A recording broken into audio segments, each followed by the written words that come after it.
The year is 1860. England is in the throes of the Industrial Revolution, a time of great progress and profound suffering. Imagine a place reeking of stale bread and despair. The air is thick with the scent of hopelessness, and the walls seem to close in on you. Walls are damp, echoing with coughs and stifled sobs. The sound of children coughing is a constant, a grim reminder of the harsh conditions. This is no prison, but for many it felt like one. This is the Victorian Workhouse, a place where hope is a distant memory. Victorian England, for all its industrial glory, hid a shameful, secret, widespread poverty. The glittering factories masked the grim reality for many. For the destitute, the workhouse loomed. It was a last resort, a place of dread and necessity. It promised food and shelter, but at a cruel price: freedom. The cost of survival was steep, and the conditions were harsh. Families were torn apart upon entry, men, women, and children segregated, their meager possessions confiscated. The emotional toll was immense. Life inside was designed to be harsh, a deterrent to the idle poor. The work was grueling, meant to break the spirit. Days were long, filled with back-breaking labor. Men, women, and even children toiled from dawn till dusk. Food was scarce and monotonous. Watery gruel, a meager bread ration. The meals were designed to sustain, not to nourish. The threat of punishment hung heavy, a constant reminder of your fall from grace. Discipline was strict, and the overseers were unyielding. Nights offered little respite. Dormitories were overcrowded, and sleep was often interrupted by the cries of the suffering. For those who managed to leave, the workhouse left an unforgettable mark on their lives. It was a place that stripped away dignity and hope, leaving only survival. Why would anyone choose such misery? The sight of destitute families huddled together in the cold is heart-wrenching. The answer is simple: they had no choice. Poverty was a trap, a vicious cycle that was nearly impossible to escape. The Industrial Revolution, while bringing progress, also fueled mass migration to cities. People flocked to urban areas, hoping for better opportunities. Jobs were scarce, wages pitiful. The working conditions were harsh, and the hours were long, leaving workers exhausted and vulnerable. One unexpected illness, one factory closure, could spell disaster for a family. The fragile balance of their lives could be shattered in an instant.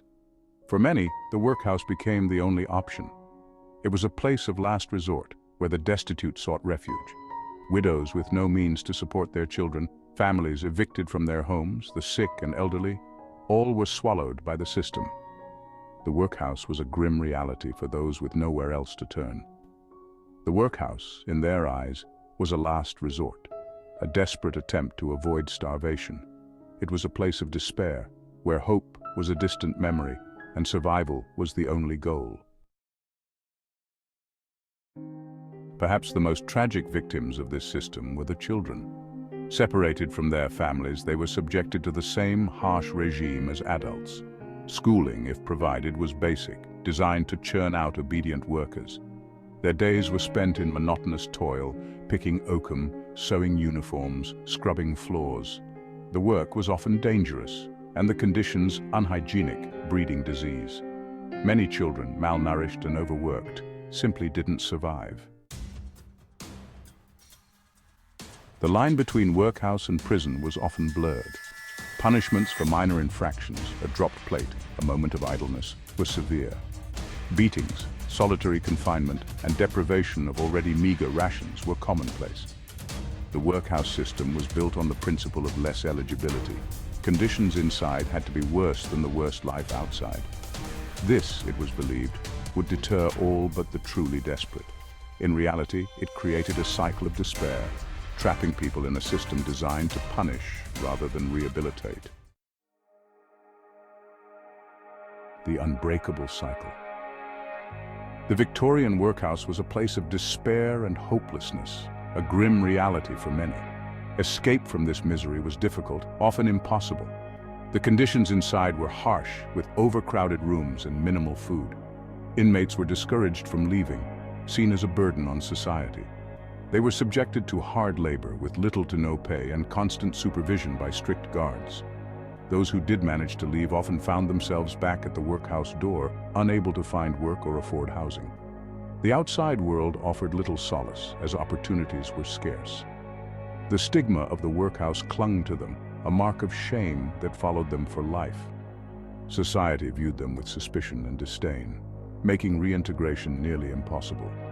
Employers were reluctant to hire former inmates, landlords to rent to them. The label of a workhouse inmate was a heavy burden, closing doors to employment and housing.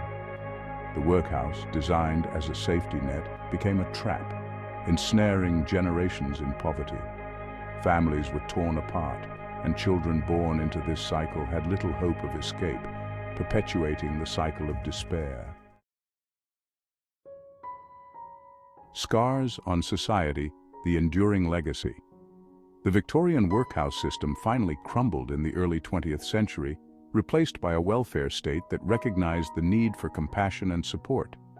But the scars of the workhouse era run deep. The fear of poverty, the stigma of receiving aid, the belief that poverty is a moral failing, these attitudes, rooted in the Victorian era, continue to shape social policy and public opinion today. A glimmer of hope, the reformers. Amidst the bleakness, there were voices of dissent. Social reformers, writers, and journalists dared to expose the horrors of the workhouse system. They campaigned tirelessly for reform, highlighting the plight of the poor and challenging the prevailing attitudes of the time. Charles Dickens, himself a child laborer, used his powerful writing to expose the cruelty of the system in novels like Oliver Twist. His words resonated with the public, sparking outrage and calls for change. Lest we forget, remembering the workhouse.